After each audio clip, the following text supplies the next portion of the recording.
The servers were burning red across every monitor in Alexander Hunt's office, and he was watching 15 years of work disappear in real time. His fingers flew across the keyboard, desperate, furious. Nothing worked. Every firewall he'd paid millions for crumbled like paper. Data hemorrhaged from Apex Ventures at a rate that made his stomach turn. Client information. Proprietary algorithms. Financial records. Everything that made his billion-dollar empire valuable was flooding out into the hands of someone who wanted to destroy him. 3 years ago, his ex-fiancée had betrayed him with his business partner. He'd sworn then that he'd never trust anyone again, never be vulnerable again. He'd built walls around himself as impenetrable as the security systems that were now failing spectacularly. And here he was, alone in his glass tower at 11 o'clock on a Tuesday night, watching those walls crumble just like everything else. His entire executive team was at a corporate retreat in Aspen. He'd stayed behind, as always, preferring solitude to forced camaraderie. Now that decision felt like cosmic punishment. There was no one to call. No one to trust. No one who could fix this nightmare before morning came and his investors discovered that Apex Ventures had been gutted from the inside out. Alexander slammed his fist against the mahogany desk hard enough to rattle his coffee cup. The pain in his knuckles felt appropriate. Deserved. That's when the door opened. He spun around, ready to unleash his fury on whoever had the audacity to interrupt his private catastrophe. A woman stood in the doorway, her hand frozen on the handle. She wore a gray cleaning uniform with Elena stitched across the chest pocket, her dark hair pulled back in a practical ponytail. She was holding a trash bag and looking at him with wide brown eyes that held surprise and something else he couldn't quite identify. "Get out," he snapped. "I don't have time for." "That's a distributed denial of service attack combined with a SQL injection," she said, her gaze shifting past him to the wall of monitors displaying his company's death in real time. "And whoever's running it knows your system architecture intimately." Alexander stared at her. "What did you just say?"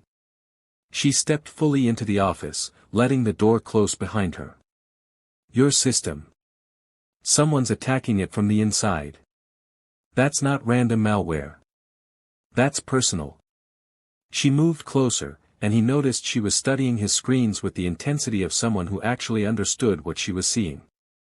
"How long has this been going on?" 47 minutes. The words came out automatically. "Who are you?"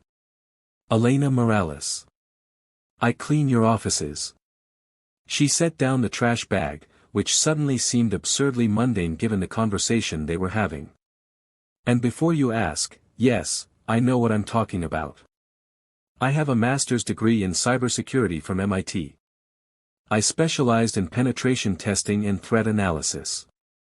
He let out a harsh laugh that held no humor. "Then what the hell are you doing emptying my trash cans?" Something flickered across her face, pain, maybe, or shame. Life happened. Bad choices. A man who took credit for my work and destroyed my reputation when I tried to take it back. She lifted her chin, defiant despite the vulnerability in her admission. "Do you want my help or not? Because in about 20 minutes, whoever's doing this will have everything they need to either sell your data or collapse your company entirely. Probably both." Alexander had built his empire on calculated risks. On reading people and knowing when to trust his instincts even when logic said otherwise. Every logical bone in his body screamed that this was insane. She was a cleaner. She could be part of the attack. She could make everything worse. But his instincts, the ones that had made him a billionaire before he turned 35, were telling him something different. They were telling him that Elena Morales, standing in his office in her gray uniform with fire in her eyes, might be the only chance he had. "You have until morning," he said. "If you fail, you're fired. If you succeed." He trailed off, not sure what promise he could make that would mean anything in the smoking ruins of his company. "If I succeed, we'll figure it out."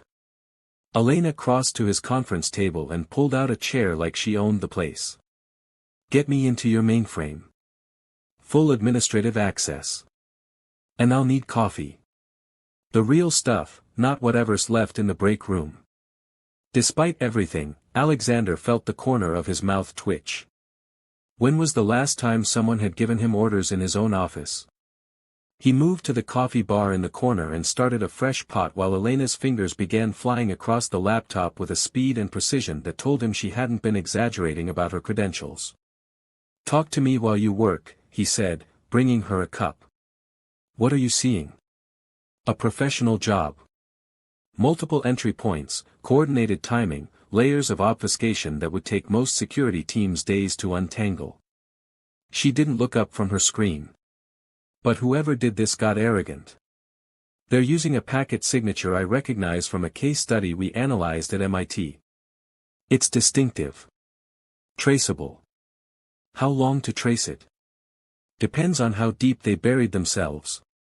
She took a sip of coffee, made an appreciative sound. "This is good. It's from Ethiopia. Single origin, hand-roasted." He pulled up a chair next to her, watching code scroll across her screen. "Why did you stop?" "Doing this professionally, I mean." Her hands paused for just a moment before resuming their dance across the keyboard. "I was engaged. He was my supervisor at a cybersecurity firm. I developed a revolutionary firewall protocol that would have changed the industry. He presented it as his own work, took the patents, the promotion, everything. When I tried to prove it was mine, he had better lawyers and connections. I became unhireable overnight. He stole your future. He stole 2 years of my life and made me believe I was crazy for thinking I deserved credit." Elena's voice was tight. "So yes, I'm cleaning offices because no one in tech will touch me. But I'm still better at this than 99% of the people who wouldn't hire me." Alexander understood betrayal. He understood having your trust weaponized against you. "What was his name?" "Why?" "Because when this is over, I'm going to destroy him." She looked at him then, really looked at him, and something passed between them that had nothing to do with cyberattacks or cleaning uniforms. "You don't even know me. I know you're brilliant. I know you got screwed over by someone you trusted. And I know you walked into a crisis that isn't your responsibility and offered to fix it anyway." He held her gaze. "That tells me everything I need to know." Elena's eyes softened for a moment before she turned back to her screen. "Got it. The attacks originating from inside your network. 3 access points. I'm tracing them now." Alexander felt his chest tighten. "Inside? That's impossible. Everyone's in Aspen except whoever stayed behind like you did. Or whoever has remote access and doesn't want to be physically present when this goes down." She pulled up a network map that looked like a spider's web of connections. "There. Those 3 nodes. Can you identify them?" He leaned closer, his shoulder brushing hers. The proximity felt electric in a way that made no sense given the circumstances. "That's Thomas Carson. VP of Operations. He's been with me for 8 years. The betrayal hit him like a physical blow. The second one is Diana Reed. My CFO. And the third? That's an external server. I don't recognize it." He ran a hand through his hair, fury and hurt warring in his chest. "Thomas and Diana. They've been planning this. How long have they been selling me out?" Elena's fingers flew across the keyboard, pulling up encrypted files. "Based on these communication logs? At least 6 months. They've been funneling data to Technova Industries. Your biggest competitor. Technova." Alexander's voice went cold. "They offered to buy me out last year. I refused. This is their revenge. This is corporate warfare." Elena isolated the data streams and started building countermeasures. "But here's the good news. They think they're being clever, but they're leaving footprints everywhere. I can stop the hemorrhage and lock them out. The question is, do you want to do this quietly or do you want to catch them in the act? Alexander thought about Thomas, who'd been his right hand through 3 major acquisitions. Diana, who'd helped him navigate the financial crisis of 2020. People he'd trusted. People he'd elevated. People who'd smiled to his face while planning to gut his company. I want proof, he said. Irrefutable proof that will hold up in court and destroy them professionally. Elena smiled, and it was fierce and beautiful. Then we set a trap. For the next 3 hours, they worked in synchronized harmony. Elena built false access points loaded with irresistible bait, fake acquisition plans, proprietary algorithms, financial projections that would be worth millions. Alexander coordinated the digital architecture, opening pathways that looked vulnerable but were actually elaborate snares. Somewhere around 2 in the morning, Alexander ordered food. They ate Thai takeout at his conference table, their laptops pushed aside temporarily. Why aren't you married? Elena asked suddenly. I mean, you're young, successful, attractive. Don't billionaire CEOs usually have trophy wives or something? He nearly choked on his Thai. Direct, aren't you? I'm too tired to be anything else. She studied him with those penetrating brown eyes. Also, we're sitting in your office at 2 a.m. fighting corporate espionage together. I think we're past small talk. Fair point. Alexander set down his fork. I was engaged. 3 years ago. She was sleeping with my business partner while helping him embezzle from the company. I caught them, prosecuted him, and decided relationships weren't worth the risk. So you've been alone for 3 years. I've been safe for 3 years. There's a difference. Elena's voice was soft but challenging. Of course there is. Safe means no one can hurt you. Alone just means you're by yourself. You're wrong. She leaned back in her chair. Safe means hiding. Alone means you're hurting yourself before anyone else gets the chance. She paused. I should know. I've been doing the same thing. Alexander felt something crack in his chest, some wall he'd maintained so carefully that he'd forgotten it was even there. What would you do differently? If you could go back. I'd fight harder. I'd believe in myself more. I'd remember that one person's betrayal doesn't define my worth. Elena met his eyes. I'd risk being hurt again because the alternative is not really living at all. That's brave. That's terrifying, she corrected. But maybe that's what bravery is. Being terrified and doing it anyway. They sat in silence for a moment, the kind of comfortable quiet that usually took months to develop between 2 people. Alexander realized he felt more connected to this woman he'd known for a few hours than he had to anyone in years. When this is over, he said carefully, I want you to stay. Not as a cleaner. As my chief security officer. Name your salary. Elena's expression shifted, surprise giving way to something more complicated.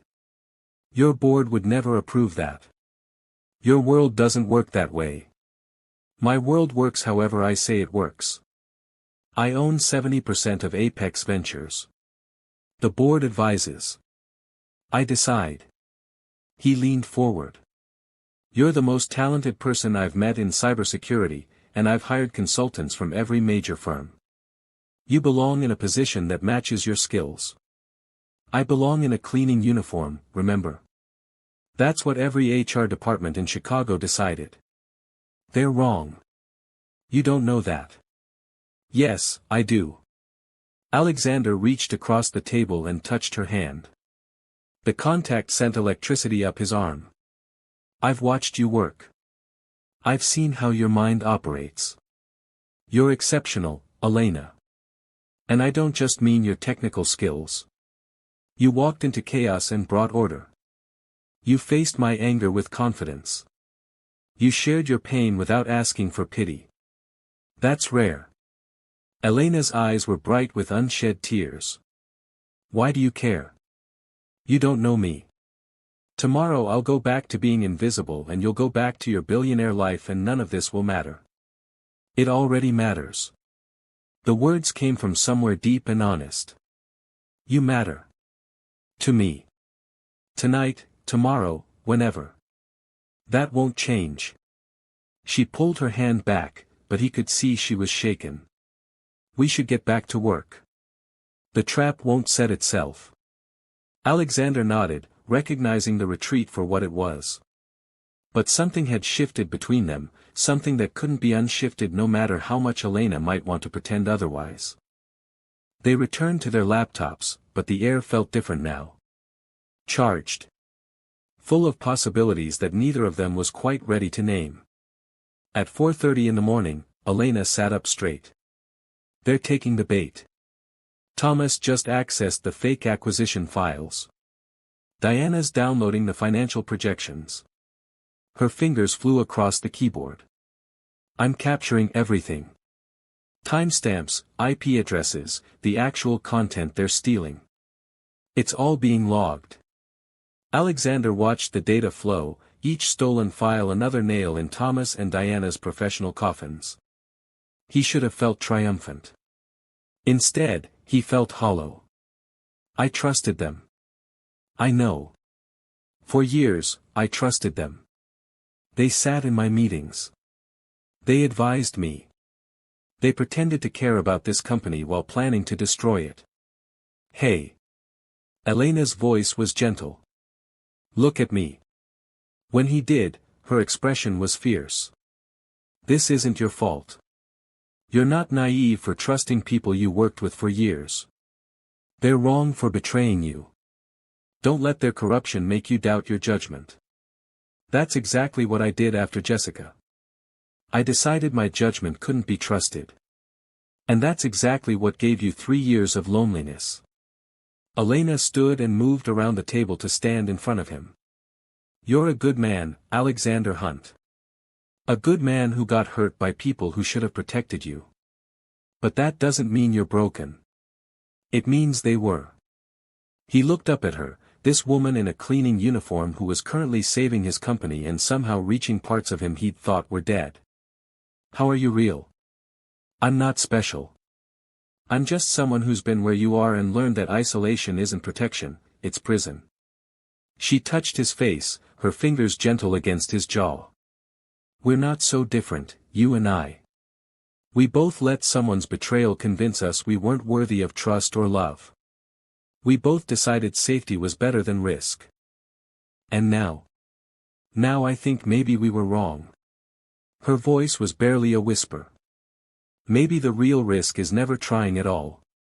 Alexander stood, and suddenly they were inches apart. He could see gold flecks in her brown eyes, could smell her shampoo, something floral and simple. His heart was pounding in a way that had nothing to do with cyberattacks or corporate betrayal. Elena, he started, not sure what he was going to say. The alarm on her laptop shrieked. They both jumped apart. Elena lunged for her computer. They're escalating. They just tried to access your personal accounts. Bank records, property deeds, everything. Her fingers flew. But I've got them. Every access attempt is logged. Every file they touched is documented. We have everything we need. Then lock them out. Shut them down completely. Elena's smile was sharp as a knife. With pleasure. She executed a series of commands that were poetry in code.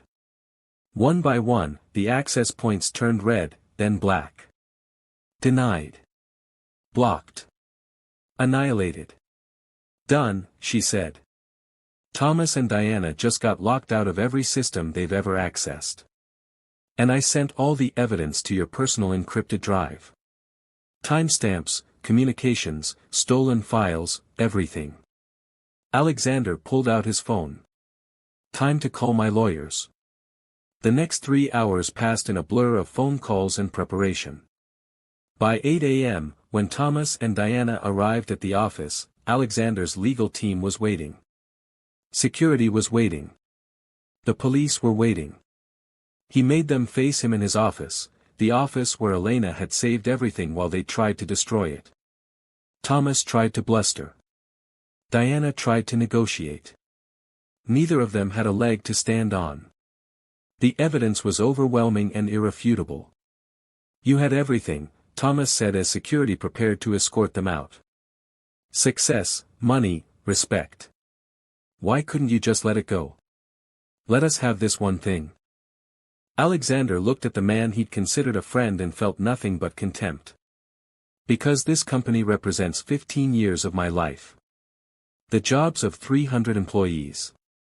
The trust of investors who believed in me. You weren't taking one thing.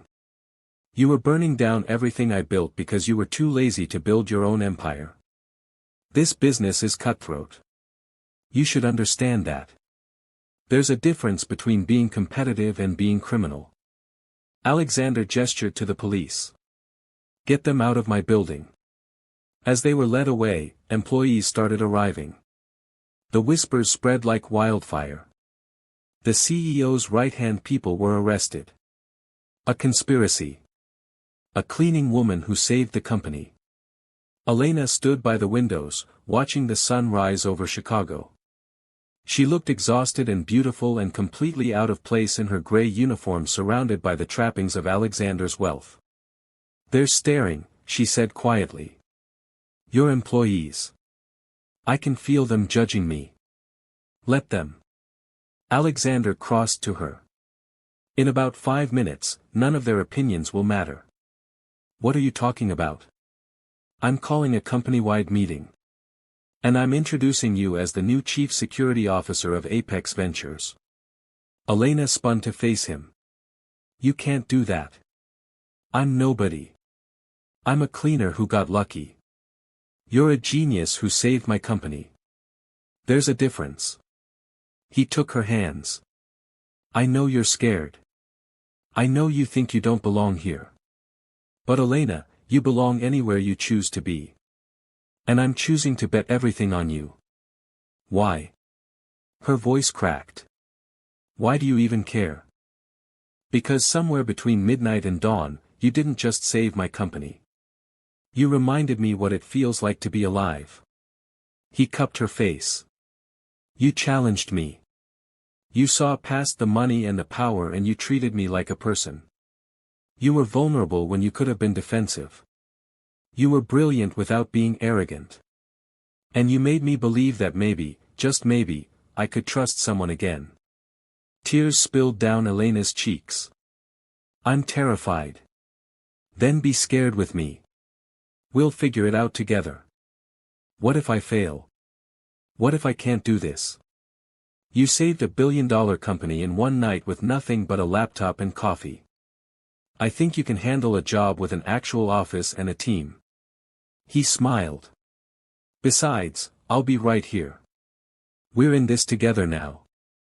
Elena searched his face for a long moment. This is insane. Completely. Your board will hate it. Probably. I don't even have the right clothes for this world. We'll figure it out. He stroked her cheek with his thumb. Say yes, Elena. Take the leap. Trust that you're worth it. She closed her eyes, and he could see her gathering courage. When she opened them again, there was determination mixed with fear. Okay. Yes. I'll do it. Alexander felt something unlock in his chest, something warm and hopeful and terrifying.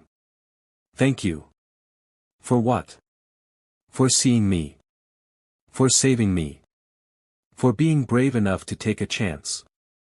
He hesitated, then decided honesty was the only option. And for making me want to take chances again too. The company meeting went better than expected. There were shocked faces when Alexander announced that a member of the cleaning staff had single-handedly stopped a coordinated cyberattack. There were skeptical murmurs when he introduced Elena as the new CSO. But when he laid out the evidence of Thomas and Diana's betrayal and explained exactly how Elena had caught them, the skepticism turned to respect. Afterward, they stood on the rooftop of Apex Ventures, looking out over Chicago in the morning light. Elena had showered and changed into borrowed clothes from Alexander's personal shopper, a simple but elegant blazer and slacks that somehow made her look even more beautiful than she had in her uniform. "I can't believe this is my life now," she said. "Neither can I." Alexander pulled out a key card from his pocket. "I want you to have this." "What is it?" "Access to my penthouse. Move in with me." He saw her eyes widen and rushed on. "I know it's fast. I know it's crazy. But Elena, I don't want to waste time pretending I don't feel what I feel. These last hours with you have been the most alive I've felt in years. I want more of that. More of you. More of us. Alexander. I'm not asking you to marry me tomorrow. I'm just asking you to take the next step with me. See where this goes. No pressure, no expectations, just possibility." Elena was quiet for a long moment. "I'm still scared." "Me too." He took her hands. "But I'd rather be scared with you than safe and alone. I'd rather risk my heart again than never feel anything at all. You taught me that tonight." "I did." "You did." He pulled her closer. "So what do you say? Will you take a chance on me? On us?" Elena looked up at him, and her smile was radiant despite the tears in her eyes. "You saved my life tonight too, you know. Not just my career. You made me believe I was worth something again. That I deserved to be seen." She reached up and touched his face. "So yes. Yes to the job. Yes to the penthouse. Yes to seeing where this impossible, terrifying, beautiful thing goes." Alexander kissed her then, soft and deep and full of promise. She melted into him, her arms wrapping around his neck, and for the first time in 3 years he felt complete. Whole. Like all the broken pieces had finally found a way to fit together again.